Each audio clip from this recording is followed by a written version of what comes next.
Assalomu alaykum aziz tomoshabinlar, haftaning eng qiziqarli ma'lumoti Yulduz Usmonova haqidagi maqola bugun e'lon qilindi. Ushbu maqolani e'tiboringizga havola qilamiz.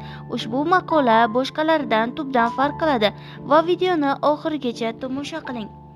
O'zbekiston xalq artisti muxlislari tomonidan o'zbek primadonasi deya e'tirof etiluvchi Yulduz Usmonova 12 dekabr sanasida 62 yoshni qarshiladi. Shu munosabat bilan uning qiyinchilikda o'tgan hayot yo'li ijodga kirib kelishi, tarixi, bugungi mashhurligi va zapretda bo'lgan kunlariga nazar solamiz. Yulduz Usmonova 1963-yil 12 dekabrda Marg'ilon shahrida ishchilar Uraymoxon Usmonov va Rahima Akbarovalar oilasida 6-farzand bo'lib dunyoga kelgan. Usmonovaning san'atga kirib kelishi juda qiziq kechgan. U raqs bilan shug'ullanishni, shu bilan birga qo'shiq kuylashni yaxshi ko'radi. Buni sezgan Gavhar Rahimova uni Toshkentga olib keladi. To'ylarda pichoq tiragan, to'pponcha o'qitalgan paytlar juda ko'p. Hatto Xalqlar do'stligi san'at saroyida konsert beradigan kunim kelib ulush berasan bo'lmasa otaman deb ham qo'rqitishgan. Ularga yo'q bermayman deb bo'lmasdi. Xo'p, boshlig'ing kim? Uchrashtir degandim. Osonlikcha taslim bo'lmasdim. U paytda mushtumzo'rlar juda ko'p edi. Seni kislataga tashlaymiz deb qo'rqitishlar ham bo'lgan. Juda qoidasiz, qiyin vaqtlar edi. Qo'shiqlarimning sonini aniq bilmayman, umrimda hech narsani sanamabman. Men bilan ijod boshlaganlarning ko'plari o'lib ketdi. Dinozavr bo'lib ketdik shekilli. Odam olg'a yuraverishi kerak. Konsertlarimiz, qo'shiqlarimiz sonini bizdan keyingilar sanayversin. Biz tinmay olg'a yuraveraylik. Sanasam joyimda qolib ketaman. Men ishimni qilaveray. Umrimda birovga bosh ko'tarib qarashga vaqtim bo'lmadi. Yoshligimdan izlanish, oldinga yurish, o'rganish bilan bandman, lekin kam bo'lmadim.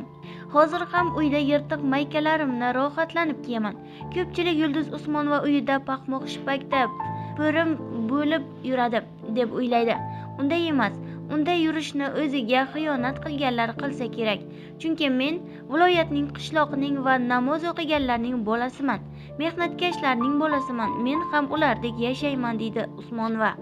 Yulduz Usmonova o'zini siyosat olamida sinab ko'rgan kam sonli o'zbek shou-biznes vakillaridan biri hisoblanadi. U 1965-2000-yillarda Oliy Majlis deputati bo'lgan.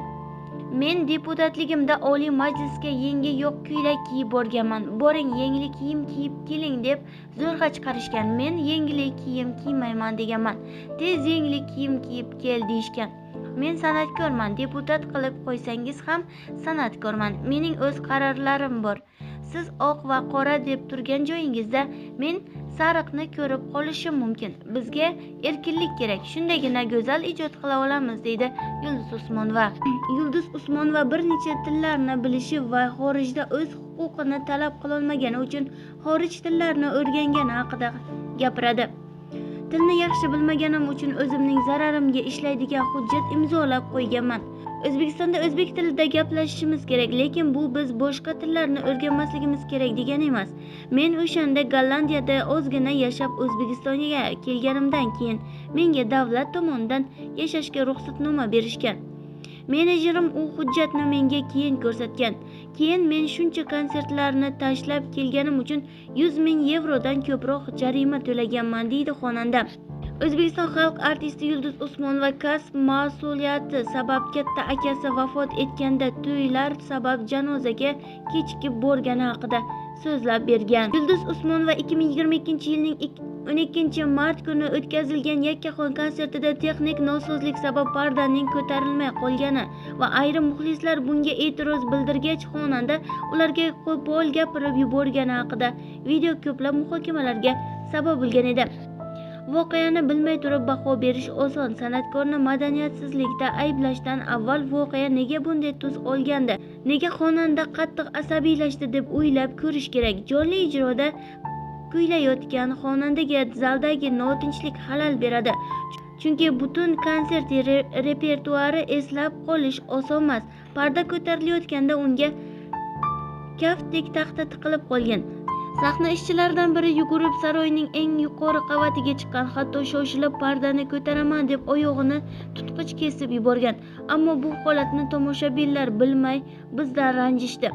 Yulduz opangiz ham qattiq asabiylashdi, deydi xonandaning turmush o'rtog'i va konsert prodyuseri Mansur Agaliyev. O'zbekiston xalq artisti bir necha yildan beri tug'ilgan kunini nishonlamaydi. U ushbu sanada umra amallarini ado etish uchun Makka va Madinaga yo'l oladi. Unga beriladigan eng ko'p savollardan biri nega ro'molni musulmonlarga xos tarzda o'ramasligi haqida. Hijob o'rashdan avval unga loyiq bo'lish kerak. Men 200lamachi bo'lgim kelmadi. Ro'molning ham sunnati farzi bor. O'ranib to'yga chiqish bu ertak.